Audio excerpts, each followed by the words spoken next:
Hello ladies and gentlemen, today I will be doing a full-on in-depth review of the Renegade. Now, why the Renegade? Well, it's because it is literally my favorite tank in this game. Whenever any other tank isn't working, I just play the Renegade and I enjoy myself. Just recently, I got to over 1000 battles in this tank, so yes, I think you could say I'm pretty experienced with it, and I've had the 100% mark of excellence for a while now. And I thought I would create an in-depth guide video to help out people who actually seem to be struggling quite a bit with the tank, and this is my best attempt to showcase how it works and how to play it. I'll be doing a full-on armor review, a gun guide, loadout, setups, and field mods, as well as showcasing some gameplay. I will show you two games, one which will have commentary over it, which will attempt to showcase all the good features of the Renegade, and I will also show you the best game that I ever had on it.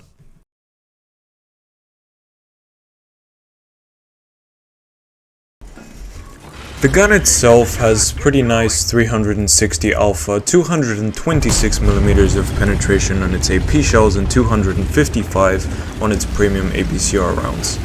The DPM is pretty good as the reload, depending on the equipment you choose, is between 7.6 and about 8 seconds. On a good day, the Renegade will hit shots like this, and also shots like this.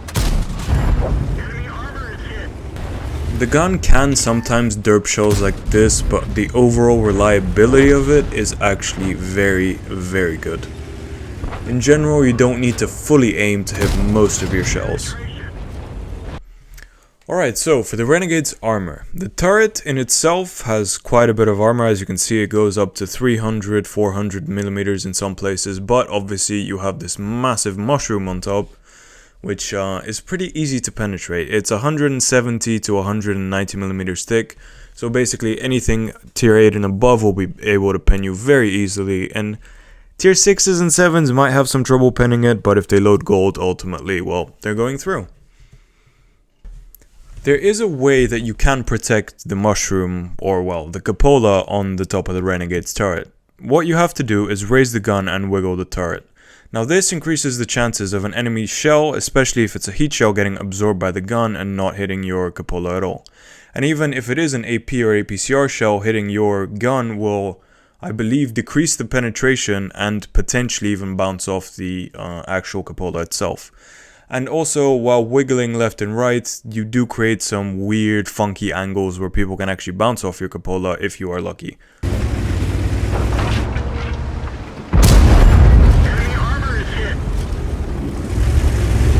Sometimes when people aim for your cupola, they can get bad RNG and actually hit the very armored part of your turret and bounce off, like in this example with the pattern.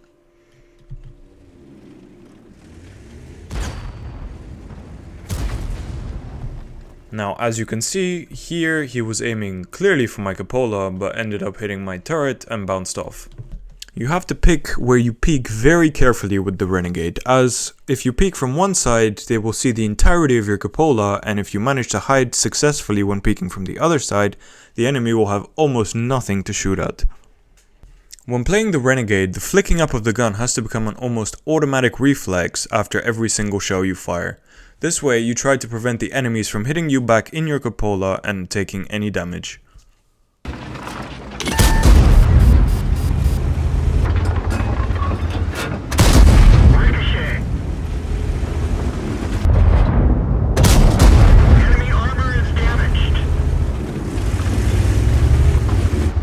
A slightly annoying part of the Renegade's armor is its turret ring. Its turret ring ranges from about 210 to 200mm of armor, and it is quite big and pretty easy to hit. So, for the hull armor of the Renegade, well, as you can see, it's mostly green. The upper plate ranges from about 200 to 180 to back to 200. And most of this, and consider I'm firing AP rounds, is a pretty easy penetration. There are some funky angles here and there where you can get lucky bounces if you wiggle left and right, but most people are going to be penning you straight in the face. The upper hull does obviously become stronger when the Renegade is using its 10 degrees of gun depression, where most of the upper plate is an auto bounce angle. However, the lower cheek of the actual turret becomes 199 to 200 millimeters thick, and you can still see the cupola. As mentioned before, the upper plate can work at certain extreme angles.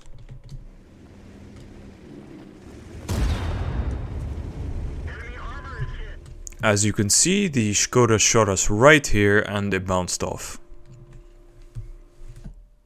So can the Renegade sidescrape? Well, it can sidescrape if you don't shoot back, and if you shoot back, you will take damage. What I mean by that is at this extreme angle, most of the side is not really a penetration. The only penetration is the turret ring.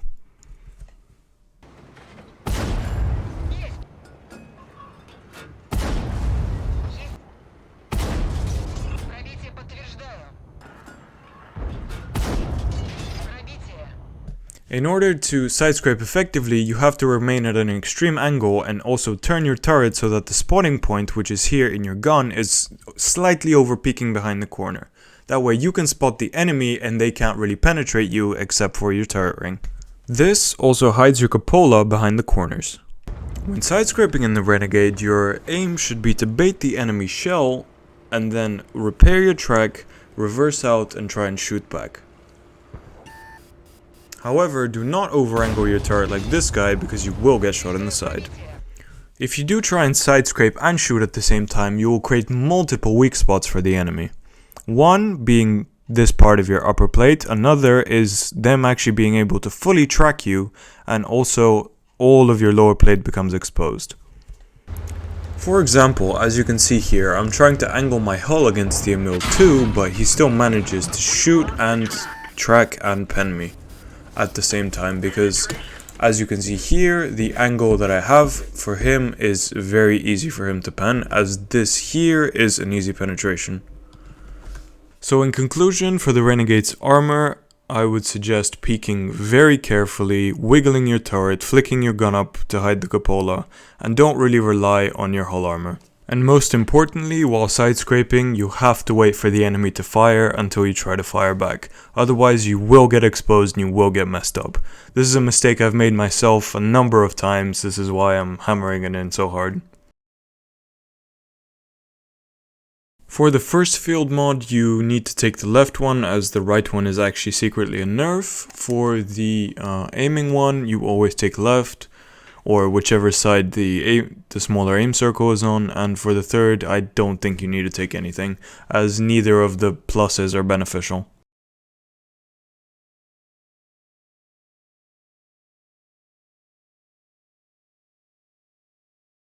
For the setups, I believe there are 3 viable options. Either way, you will keep the rammer and the stabilizer on all 3 setups. The first setup is stab, rammer and vents, which gives you an overall agility and an overall better performance. The second setup is stab, rammer and turbo. This is a much more speedy setup for whenever you need to get into positions faster. The last setup is stab, rammer, HP for overall longer survival. Personally, I use the vents and turbo setups as they fit more to my playstyle.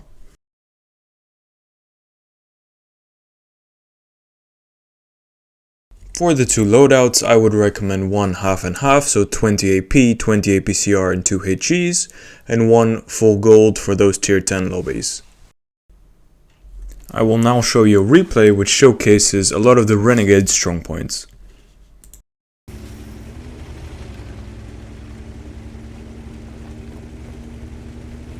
On Ruinberg, from the south spawn, playing the Renegade at G1 is a very good option.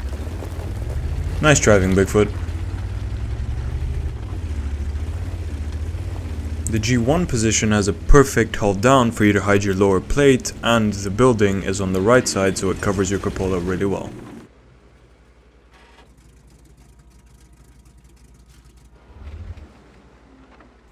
Here we see the derpiness factor of the Renegade gun as the shell flies low and to the right.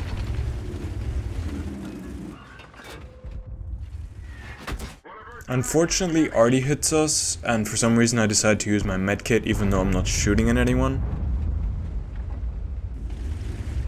Here, however, we see the Renegade's snapping capabilities as we slap the IS-2 right in the face. I slightly overpeak with my drive wheel as the VZ could have shot and tracked me at the same time. Because the Renegade's cupola makes it so tall, I make sure that the enemies can't shoot me through the little gap in the wall. The pesky artillery tries to shoot us again.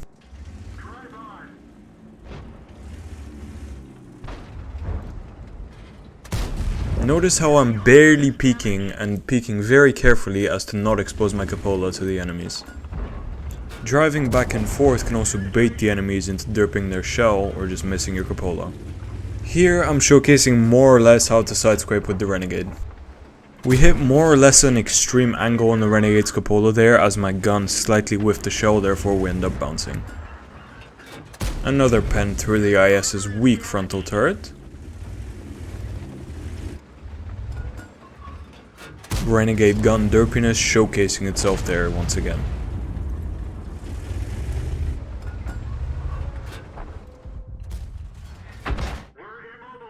What you don't see here is that I am constantly looking at my minimap to check which ally is where, which enemy is where, and if I have shots in some places.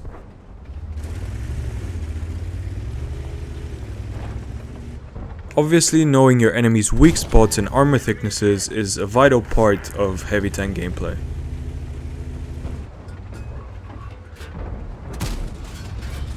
You'll notice that I fire a lot of non-fully aimed shells. As I previously mentioned when talking about the gun is actually pretty reliable even when not fully aimed.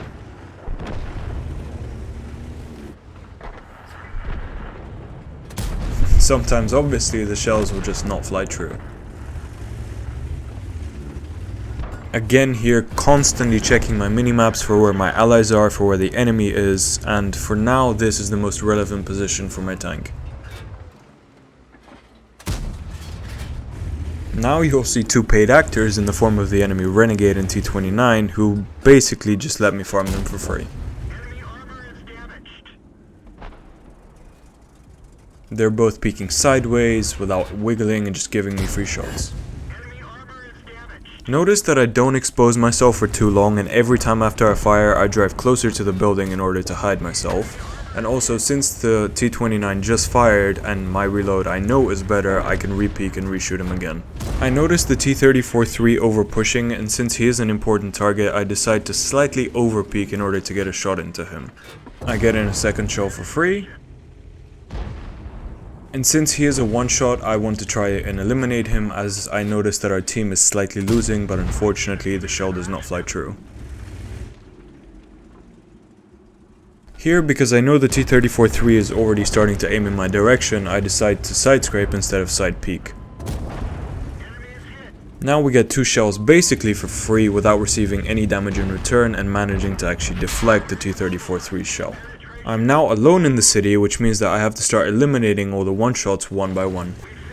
I decide to peek from my upper plate as I believe the G-SOR was reloading, but he still had one more left in the magazine, but luckily he bounces off our upper plate. Here I do peek from my upper plate again, as I would like to eliminate a one-shot, and we do manage to pick up the T-34-3, bouncing his shell but receiving another one from the G-SOR.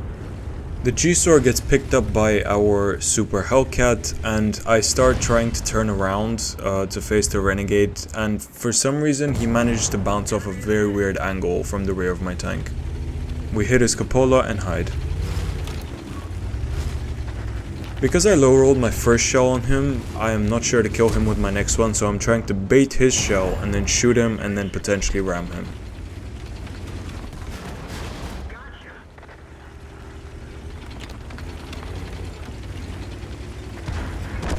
We've won the city, and I now decide to drive to K2 as it's the best position for defending your base. Notice that even though we have won the city, there is no point in actually pushing forwards, as the enemy is most likely to come back and attack our base from the field. So pushing forwards would 1. Isolate me, and 2. Potentially lose us the game. The position in K2 gives us a perfect hull down, and it entirely stops the enemies from pushing without getting shot by us. We do get penned in the cupola, which in the Renegade is very normal and is something you have to get used to, but we do give one to the Lancet in return.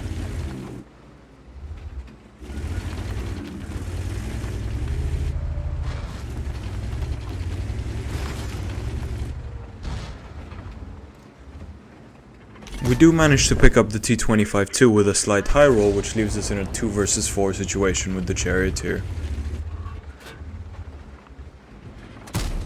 I fire a couple of blind shots towards the Lancenc's last known position in the bushes, as there is always a chance to kill him. We get pretty lucky that he bounces off the side of our turret, but unfortunately we also don't manage to hit him back.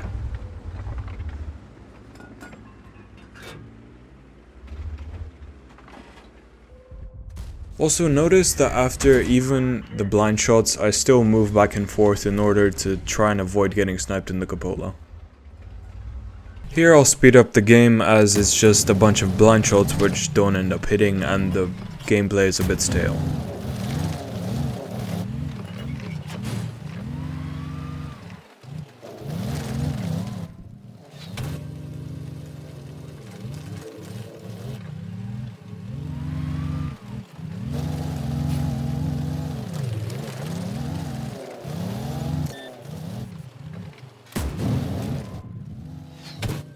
A weird advantage the Renegade has is that because it's so tall due to the cupola, it can actually spot stuff over rocks. As you can see here, we spot the Lancen, and we do manage to pick him up. I keep re-peeking the window as I'm hoping to spot the Scorpion G, but unfortunately he's not there. The rest of the game is mainly driving, so I'll speed it up again.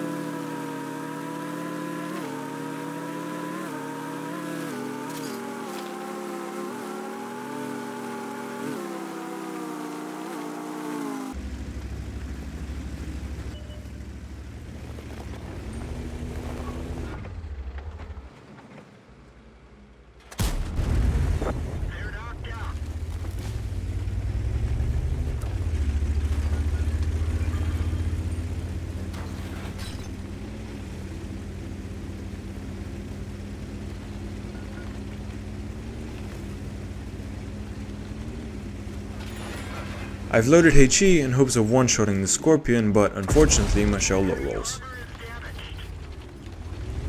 By wiggling our hull, we actually end up baiting his shell, even though at this stage of the game it really doesn't matter, as I have the HP to take an entire shell from him. But it does go to show that by wiggling your hull, you can mess up the enemy.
thank you guys very much for watching. This was my first ever proper video where I did some editing and actual research. Let me know what you liked, what you didn't like down in the comments, and see you around on the streams.